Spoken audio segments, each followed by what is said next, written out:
की चोरी हुई, बार बार इसमें सफाई आ चुकी है इलेक्शन कमीशन की तरफ से भी, लेकिन फिर भी आरोप लगाए जाते हैं। देखिए, पहली बात तो यह है कि न महाराष्ट्र में वोटों की चोरी हुई है, न देश में कई वोटों की चोरी हुई है। मुझे ऐसा लगता है कि राहुल जी के दिमाग की चिप चोरी चली गई है और उनकी हार्ड डिस्क करप्ट हो गई है।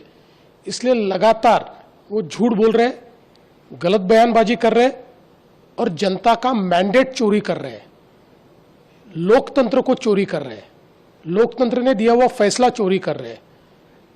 और उनके फिगर भी बार बार बदलते हैं। पिछले समय का महाराष्ट्र में 75 लाख वोट बढ़े, अब का 1 करोड़ वोट बढ़े। महाराष्ट्र के वोटों के बारे में पूरे फैक्ट्स एंड फिगर्स के साथ हमने उनको जवाब दिया, उसके ऊपर वो जवाब नहीं दे पाए। इसलिए झूठ बोलकर अपनी हार को दबाने की कोशिश कर रहे, कवर फायरिंग कर रहे।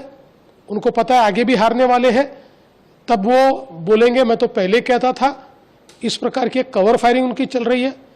और मैं सबसे ज़्यादा आश्चर्यचकित इस बात से हूँ कि आप लगातार ये कहते हो कि वोटर लिस्ट में गड़बड़ी है, वोटर लिस्ट में गड़बड़ी है, तो फिर बिहार में कॉम्प्रिहेंसिव रिवीजन को आप क्यों विरोध कर रहे हो? अगर वोटर लिस्ट में गड़बड़ी है तो वोटर लिस्ट सुधरेगी कैसे? कॉम्प्रिहेंसिव रिवीजन से। हम मांग कर रहे हैं 10 साल से कॉम्प्रिहेंसिव रिवीजन कीजिए, डी नोवो वोटर लिस्ट तैयार कीजिए, हम मांग कर रहे हैं। और अब जब चुनाव आयोग वो कर रहा है तो आप उसका विरोध कर रहे हो। सच बात तो यह है कि उनको ये पता है कि उनकी पार्टी का वजूद खो गया है और अपना वजूद वापस पाने की जगह भारत की लोकतांत्रिक संस्थाओं को बदनाम करने का काम ये उनके माध्यम से हो रहा है।